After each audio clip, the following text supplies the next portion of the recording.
আসসালামু আলাইকুম viewers. Facebook share, এই শেয়ার অপশনটি আমাদের প্রত্যেকের কাছে খুবই মূল্যবান। আমরা যারা একদল ফেসবুক পেজ থেকে আর্নিং করি তাদের কাছেও যেমন ফেসবুক শেয়ার অপশনটা খুব মূল্যবান, এবং যারা আরেক দল আছে যে ফেসবুক থেকে আর্নিং করি না তাদের কাছেও ফেসবুক শেয়ার অপশনটি খুবই মূল্যবান। তো এত মূল্যবান হওয়া সত্ত্বেও আপনি কিন্তু এই ফেসবুক শেয়ার অপশনটি সবসময় ইউজ করতে পারবেন না। আপনার ছোট্ট একটি ভুলের কারণে আপনার ফেসবুকের যে আর্নিং সেটা বন্ধ হয়ে যেতে পারে, আপনার ফেসবুকের যে ফেসবুক প্রোফাইল বা ফেসবুক আইডিটা বন্ধ হয়ে যেতে পারে, ফেসবুক পেজ বন্ধ হয়ে যেতে পারে, অথবা যারা আর্নিংয়ের উদ্দেশ্যে ইউজ করি না তাদের ক্ষেত্রে বাংলাদেশ সরকারের আইন অনুসারে অর্থদণ্ড বা কারাদণ্ডও হতে পারে। সুতরাং এই শেয়ার অপশনটি ব্যবহার করার ক্ষেত্রে আমাদের খুবই সতর্ক থাকতে হবে। তো আজকে আলোচনা করব যে আপনি কোন কোন ক্ষেত্রে এই শেয়ার অপশনটি ইউজ করতে পারবেন না এবং কোন কোন ক্ষেত্রে পারবেন। যারা ফেসবুক থেকে আর্নিং করেন তাদের জন্য যেমন গুরুত্বপূর্ণ, এবং যারা ফেসবুক থেকে আর্নিং করেন না, শুধুমাত্র ফেসবুক ব্রাউজ করেন, বিভিন্ন ভিডিও ভালো লাগে শেয়ার করেন, বা একটা পোস্ট ভালো লাগছে শেয়ার করে দিলেন, তো তাদের জন্য এই ভিডিওটা খুবই গুরুত্বপূর্ণ। কারণ আপনি যদি এই নিয়মকানুনগুলো না জানেন তাহলে আপনার ফেসবুক পেজ বা ফেসবুক প্রোফাইল রেস্ট্রিক্ট হয়ে যেতে পারে বা ডিজেবল হয়ে যেতে পারে, অন্যথায় আপনার বাংলাদেশ আইন অনুসারে আপনার কারাদণ্ড বা অর্থদণ্ড হতে পারে। তো চলুন আজকের ভিডিওটি শুরু করতেছি শেয়ার নিয়ে। তো ভিউয়ার্স, আমি কিন্তু প্রথমেই বলে দিয়েছি যে ফেসবুকে এই শেয়ার অপশনটি আমরা দুই দল মানুষ ইউজ করি। এক দল হচ্ছে যারা ফেসবুক থেকে আর্নিং করি না, আরেক দল হচ্ছে যারা ফেসবুক থেকে আর্নিং করি। তো এখন আমি যেটা বলবো যে ফেসবুক থেকে যারা আর্নিং করি না তারা কি কি শেয়ার করি এবং তাদের শেয়ারের মধ্যে আসলে কোন কোন ভুলগুলো হয়, এবং এটা ডিসক্রিপশন বা এটা ডিসক্রাইব করার শেষে আমি যারা ফেসবুক থেকে আর্নিং করে তাদেরটা ডিসক্রাইব করব। তো প্রথমে আমি বলতেছি যে আর্নিং যারা করে না তারা কি কি শেয়ার করে। তারা তাদের প্রোফাইলে বিভিন্ন ভিডিও, বিভিন্ন পোস্ট, বিভিন্ন ইমেজ শেয়ার করে থাকে। কিছু কিছু সময় তারা অন্য একটা জায়গা থেকে, অর্থাৎ ফেসবুক থেকেই একটা মুভির অংশ বা একটা ভিডিওর অংশ ভালো লাগছে ডাউনলোড করে তারপরে আপলোড করে দিল।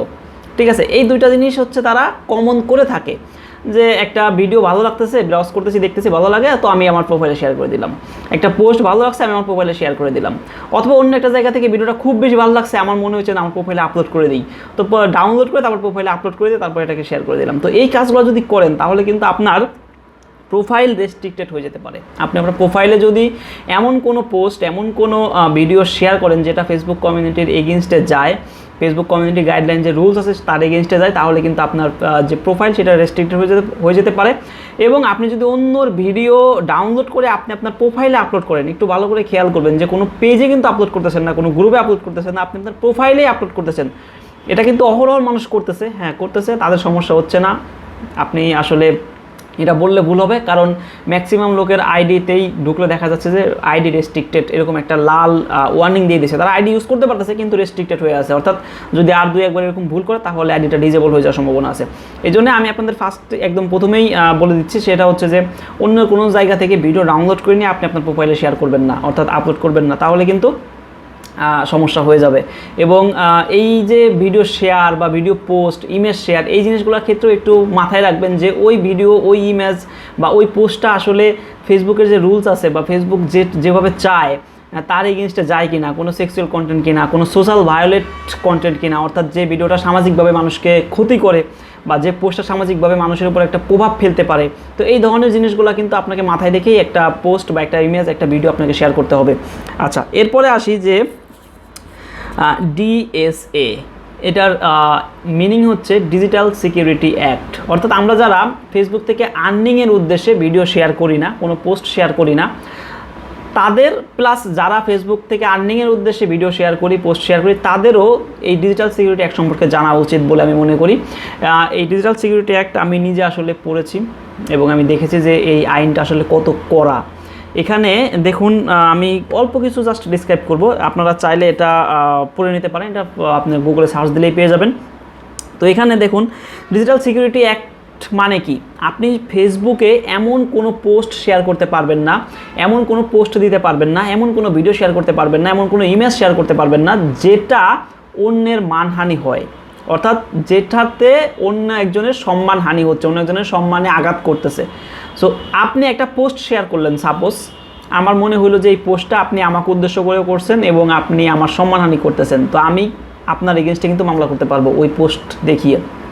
আচ্ছা, আরেকটা বিষয় হচ্ছে যে রাষ্ট্র ও সরকারের ভাবমূর্তি নষ্ট হয় এমন কোনো পোস্ট, এমন কোনো ভিডিও, এমন কোনো ইমেজ শেয়ার করা যাবে না। যদি করেন তাহলে কিন্তু এই ডিজিটাল সিকিউরিটি অ্যাক্টের আইনে আপনার নামে মামলা করা যাবে। এবং আরেকটা টপিক আমি এখানে একটু বলতে চাই, সেটা হচ্ছে মুক্তিযুদ্ধ এবং বঙ্গবন্ধু নিয়ে কোনো প্রকার কোনো কটূক্তি, কোনো প্রকার কোনো বিতর্কিত পোস্ট করা যাবে না। এটা করলে, এটাতেই আমার যতটুকু মনে পড়ে যে এটা করলেই সবথেকে বেশি সাজা ভোগ করতে হবে আপনাকে। এবং এখানে বলে রাখি যে এই ডিএসএ ডিজিটাল সিকিউরিটি অ্যাক্ট এটা হচ্ছে আপনার অজামিনযোগ্য একটা অপরাধ বা অজামিনযোগ্য মামলা হয় আর কি। এটাতে আপনি যদি কেউ আপনার নামে এটাতে মামলা করে, আপনার যতক্ষণ না পর্যন্ত আপনি নির্দোষ প্রমাণিত হবেন ততক্ষণ পর্যন্ত আপনাকে কারাগারে থাকতে হবে, আপনার কোনো জামিন হবে না। তো এরপরে এটা যে সাজা হচ্ছে কারাদণ্ড বা অর্থদণ্ড হতে পারে। সুতরাং অবশ্যই আপনাকে ডিজিটাল সিকিউরিটি অ্যাক্ট এটা মাথায় রেখে আপনাকে বিভিন্ন পোস্ট, বিভিন্ন ইমেজ বা বিভিন্ন ভিডিও এগুলো আপনার শেয়ার করতে হবে। আসলে যারা ফেসবুক থেকে আর্নিং করেন না বা ফেসবুক থেকে আর্নিং করেন, উভয়ের ক্ষেত্রে এটা কিন্তু প্রযোজ্য। আর আমি আপনাদের সাজেস্ট করবো যে অবশ্যই আপনারা এটা একটু পড়ে নেবেন, এই ডিজিটাল সিকিউরিটি অ্যাক্ট একটু যদি পড়ে নেন তাহলে বুঝতে পারবেন যে কোনগুলো আসলে করা যাবে না। ওকে, এই ছিল মোটামুটি হচ্ছে যারা আর্নিং করে না তাদের জন্য। এখন আসি যারা আর্নিং করে তারা আসলে কি করবে। সো যারা আর্নিং করে তারা কোন কোন জিনিসগুলো শেয়ার করে আমি একটু ডিসক্রাইব করি আগে। সেটা হচ্ছে যে কপিরাইট ভিডিও আপলোড করে তারা। দেখা গেছে একটা পেজ খুলছে, পেজে 10,000 ফলোয়ার হয়ে গেছে, 30,000 মিনিট 6 লক্ষ মিনিট ওয়াচ টাইম হয়ে গেছে। এখন তারা ফেসবুক থেকেই হোক, বিভিন্ন প্ল্যাটফর্ম থেকেই হোক, ভিডিও নিয়ে তারা আপলোড করেছে, তাদের নিজের কন্টেন্ট না। তো এক্ষেত্রে যদি আপনি ভিডিও আপলোড করেন, অর্থাৎ অন্যের কন্টেন্ট আপলোড করেন, অন্যের ভিডিও আপলোড করেন, বিভিন্ন কাটিং অংশ বা কাট করে জোড়া লাগিয়ে, তো এই টাইপের কোনো কিছু করলে আপনার একটা ভায়োলেশন চলে আসতে পারে আপনার পেজে। সেটা হচ্ছে লিমিটেড অরিজিনালিটি অফ কন্টেন্ট। অথবা আপনি যদি রিইউজ করেন, অন্য একটা ভিডিও পেজে আছে, আপনি সেটা আপনার পেজে আপলোড করলেন, অথবা আপনার পেজে আছে আপনি আবার আপলোড করলেন, সো এটা কিন্তু রিইউজের আওতায় পড়ে। এই ক্ষেত্রে লিমিটেড অরিজিনালিটি অফ কন্টেন্ট নামে একটা ভায়োলেশন চলে আসে। আচ্ছা, এই গেল একটা। আরেকটা হচ্ছে নিজের কন্টেন্ট কিন্তু বিভিন্ন গ্রুপে শেয়ার করে। 100% কন্টেন্ট আপনি আপনার পেজে আপলোড করলেন ইনকামের উদ্দেশ্যে, আপনি আপলোড করলেন, আপলোড করার পরে আপনার মনে হলো যে এটা তো আসলে ভিউ হচ্ছে না, অনেক বড় বড় যে গ্রুপগুলো আছে সেই গ্রুপগুলোতে আমি শেয়ার করে দিই, শেয়ার করে দিলে তো আমার অনেক বেশি ভিউ আসবে। তো 100% কন্টেন্টটাই আপনার, কিন্তু আপনার পেজে আপলোড দেওয়ার পরে আপনি নিজেই ওই প্রোফাইল থেকে বারবার শেয়ার করতেছেন। তো এটা কিন্তু মানুষের কাছে ইনঅথেন্টিক্যালি পৌঁছাচ্ছে, মানুষের কাছে ন্যাচারালি যাচ্ছে না। অর্থাৎ স্বাভাবিকভাবে যা মানুষের কাছে যাওয়ার কথা ছিল, স্বাভাবিকভাবে মানুষ এটা নেওয়ার কথা ছিল, কিন্তু মানুষকে আপনি গিলতে বাধ্য করতেছেন। তো এটা হবে ইনঅথেন্টিক এঙ্গেজমেন্ট, এমন একটা ভায়োলেশন চলে আসবে। অর্থাৎ নিজের কন্টেন্ট নিজে শেয়ার করা যাবে না, সেটা যদি 100% আপনার কন্টেন্ট হয়ে থাকে তাহলেও। এবং লাস্ট যে বিষয়টা সেটা হচ্ছে ইউটিউব থেকে ভিডিও ডাউনলোড করে অনেকেই আসলে আপলোড করতেছেন এবং ইনকামও করতেছেন। এক্ষেত্রে আপনাদের বলে রাখি, এক্ষেত্রেও আপনাদের ভায়োলেশন চলে আসবে। সেটা হচ্ছে ইন্টেলেকচুয়াল প্রপার্টি অথবা লিমিটেড অরিজিনালিটি অফ কন্টেন্ট, এটা আসতে পারে। ইন্টেলেকচুয়াল প্রপার্টি মানে হচ্ছে একদম হুবহু অন্যের কন্টেন্ট, 100% কন্টেন্টটাই অন্যের, আপনি জাস্ট এনে আপনার পেজে আপলোড করে দিয়েছেন। তো এই সমস্ত কাজ করে আসলে এখান থেকে আপনি আর্নিং করতে পারবেন না।